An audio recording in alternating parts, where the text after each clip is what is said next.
The Congress leader V.D. Satheesan took oath as Kerala's 13th Chief Minister at a grand event in Thiruvananthapuram, ushering in a united democratic front government after a 10-year hiatus.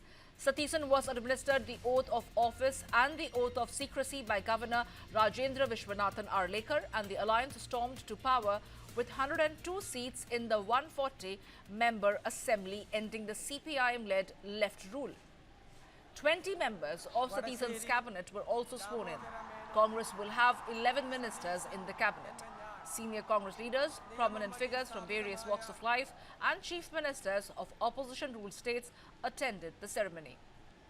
Cutting across party lines, former Chief Minister Pinarayi Vijayan and the BJP MLA Rajeev Chandrasekhar was also present at the swearing-in ceremony. Now, besides the senior party leaders, including Rahul Gandhi, Priyanka Vadra and Mallikarjun Kharge, Telangana Chief Minister Revanth Reddy, Karnataka Chief Minister Siddaramaiah, Deputy Chief Minister D.K. Shivakumar, Himachal Pradesh's Chief Minister Sukhwinder Singh Sukhu and Bhupesh Baghel were also present at the occasion.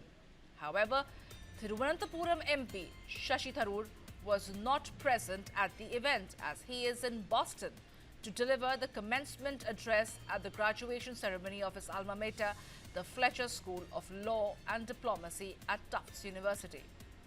Now, V.D. Satheesan, K.C. Venugopal and Ramesh Chanithala were in the race for the Chief Minister's post. Satheesan, at 61, served as the leader of the opposition for the last 5 years, is being credited with revitalizing the party's grassroots base.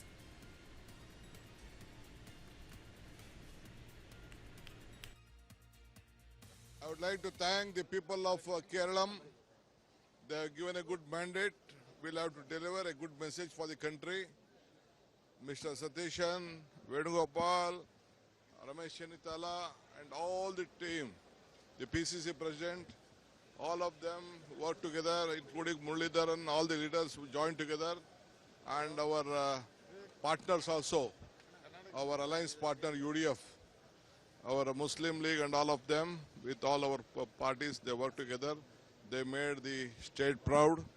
We are going to deliver whatever we have promised, we are going to deliver. I wish them all the best. The entire our Telangana Chief Minister, Karnataka Chief Minister, our Himachal Chief Minister, Rahul ji, under the leadership of Kharge ji, all of us have come here to wish them. I hope this will be a great moment and we'll take it forward for the betterment of Kerala and this country.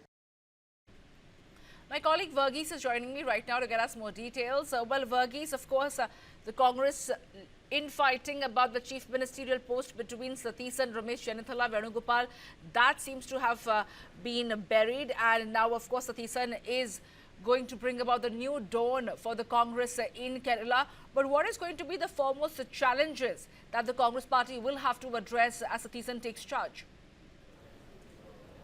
Well, if you try to in fact see how the situation is emerging in Kerala, well, we do have a lot of front runners for the big cabinet berths, and we did notice that when it comes to the cabinet selection, it is a very important aspect of regionalism, religion, caste. Every factor has been utilized to ensure that there is proper representation as such. Now, the big question that one has to in fact look at is that how Ramesh Chanithala has been incorporated inside the cabinet, and that would be the question that we are looking at, because as a senior person and also a person who has been running for the Chief Minister's post, the accommodation would only come with a major portfolio being given. And already we know that Ramesh Chanithala has already said that when he's taking the oath, he's taking oath to take the home portfolio. So that is something that we are in fact looking at, how that accommodation is in fact taking place, and probably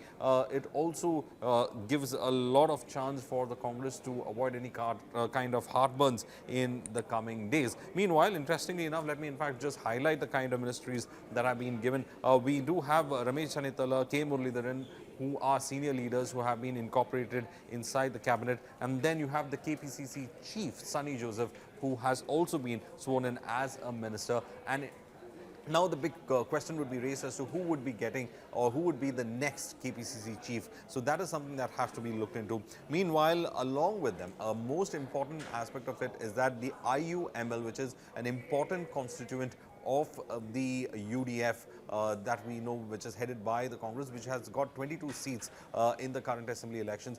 They have been given 5 ministers, and the IUML in fact gets 5 ministries. At the same time, the people who've been sworn in from the IUML are PK Kunalikutti, PK Bashir, N. Samshuddin, KM Shaji and Abdul Ghafoor. So prominent leaders from there. Meanwhile, the other smaller constituents of the UDF, some of the ministers have been Mons Joseph, Shibu Baby John, Anup Jacob, CP John, AP Anil Kumar, T. Siddiq, PC Vishwanath, Roji M. John, Bindu Krishna, M. Liju, K. Tulsi and as well as O. J. Janesh. Now, Viri Satheesan is also in fact named a very prominent leader, Thiruvananthapuram Radhakrishnan, as the Speaker of the Assembly, who comes from the Kottayam region. And meanwhile, Shanimol Usman will be the Deputy Speaker. So MLA Apu John Joseph has been appointed as the government's Chief Whip. Now that goes to the Kerala Congress J faction, Joseph faction, and therefore it looks like all the constituents have had a representation over here. But it's been a very kind of a dicey role of ensuring that all the regions are in fact, and all the political leadership, including senior leaders, are accommodated. Now the big question would be on cabinet berths. Cabinet berths for sure, Varghese, but as far as the Congress unit in Kerala is concerned, there is a vacancy over there as well. Who could we possibly see taking charge as the next state Congress president for the Kerala unit?